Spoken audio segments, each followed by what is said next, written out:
ಕರ್ನಾಟಕ ಸ್ಟೇಟಿಂದ ಒಂದು ತಂಡ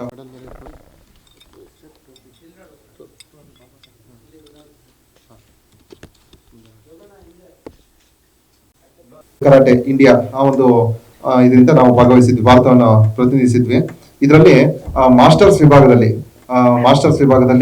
ಭದ್ರಾವತಿ ತಾಲೂಕಿನ ಹಿರಿಯ ಕರಾಟೆ ತರಬೇತಿದಾರಂತ ಬಾಲರಾಜ್ ಅವರು ಮಾಸ್ಟರ್ಸ್ ವಿಭಾಗದಲ್ಲಿ ಭಾಗವಹಿಸಿ ಬಹುಮಾನವನ್ನು ಪಡೆದರು. ಅವರು ಮಾಸ್ಟರ್ಸ್ ವಿಭಾಗದಲ್ಲಿ ಕಥಾ ವಿಭಾಗದಲ್ಲಿ ಪ್ರಥಮ ಬಂದಿದೆ ಅವರಿಗೆ, ಮತ್ತು ಕುಮತಿ ವಿಭಾಗದಲ್ಲಿ ತೃತೀಯ ಬಹುಮಾನ ಅವರಿಗೆ ಬಂದಿರುತ್ತೆ. ಹಾಗೆ ಅದ್ರ ಜೊತೆಯಲ್ಲಿ ನಮ್ಮ ಶಿವಮೊಗ್ಗ ಸಿಟಿ ಕರಾಟೆ ಅಸೋಸಿಯೇಷನ್ ಕ್ರೀಡಾಪಟು ಮೊಹಮ್ಮದ್ ರಯಾನ್, ಇವನು ಮೌಂಟ್ ಹೀರೋ ಶಾಲೆಯಲ್ಲಿ ಓದ್ತಾ ಇರ್ತಾನೆ. ಮೊಹಮ್ಮದ್ ರಯಾನ್ ಮೌಂಟ್ ಹೀರೋ ಶಾಲೆಯ 5ನೇ ತರಗತಿ ವಿದ್ಯಾರ್ಥಿ.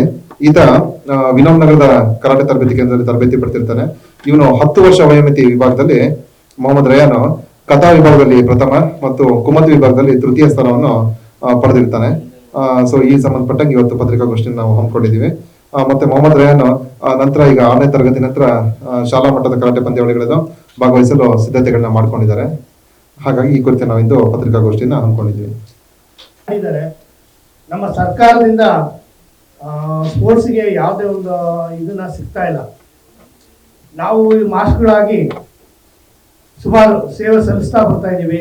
ಹಾಸ್ಟೆಲ್ಗಳಲ್ಲಿ ಈಗ ವಯೋಮಿತಿ, ಈಗ ಹೆಣ್ಣು ಮಕ್ಕಳಿಗೆ ಸೆಲ್ಫ್ ಡಿಫೆನ್ಸು ಎಲ್ಲ ಮಾಡ್ತಾ ಇದ್ವಿ. ಈ ಕರಾಟೆ ನೋಡಿ ತಲೆಬಿಡಿದೆ. ಓಪನ್ ಕರಾಟೆ ಚಾಂಪಿಯನ್ಶಿಪ್ ಅಲ್ಲಿ ಮಲೇಷ್ಯಾದಲ್ಲಿ ಹೋಗಿ ಈಗ 59 ವರ್ಷ ನನಗೆ ಮಾಸ್ಟರ್ ಡಿಗ್ರಿ ಕರಾಟೆ ಇರೋದ್ರಿಂದ ನಾನು ಸಹ ಭಾಗವಹಿಸಿ ನಮ್ಮ ವಿನೋದ್ ಸರ್ ಅವರು ತುಂಬ ಹೆಲ್ಪ್ ಮಾಡಿದ್ರು. ಮತ್ತೆ ನಮ್ಮ ಶಿವಮೊಗ್ಗದ ಸುಮಾರು ಸ್ನೇಹಿತರು ಎಲ್ಲರೂ ಹೆಲ್ಪ್ ಮಾಡಿದ್ರು. ಮತ್ತೆ ಭದ್ರಾವತಿಯ MLA ಸಹ ಹೆಲ್ಪ್ ಮಾಡಿದ್ದಾರೆ. ಇದನ್ನ ಏನಪ್ಪಾ ಅಂತಂದ್ರೆ ಒಂದು ಹೊಸ ಅನುಭವ ಆಯ್ತು ನನಗೆ. ಏಜ್ ಆದ್ಮೇಲೂ ಸಹ ಯಾರು ಮಾಡಲ್ಲ ಅಂದ್ಕೊಂಡು ಮೂಲೆ ಕುತ್ಕೋಬಾರ್ದು ಅನ್ನೋದಕ್ಕೆ ನಾನೇ ಒಂದು ಸ್ಫೂರ್ತಿ ಆಗಿಲ್ಲ ಅಂತೇಳಿ ಮಕ್ಕಳಿಗೂ ಸಹ ಯಾವ ಏಜ್ನಲ್ಲೂ ಮಾಡ್ಬೋದು, ನಾನು ಮಾಡೇ ಮಾಡ್ತೀನಿ ಅಂತ ಮಾಡಿದ್ರೆ ಯಾರು ಬೇಕಾದ್ರೂ ಮಾಡ್ಬೋದು. ಆದ್ರಿಂದ ಆಡಿ ನಮ್ಮ ದೇಶಕ್ಕೋಸ್ಕರ ಆಡಿ ಗೆದ್ದು ಬಂದಿದ್ದೀವಿ. ನಿಮ್ಮೆಲ್ಲರ ಆಶೀರ್ವಾದದಿಂದ. ನಮಸ್ತೆ, ವಂದನೆಗಳು.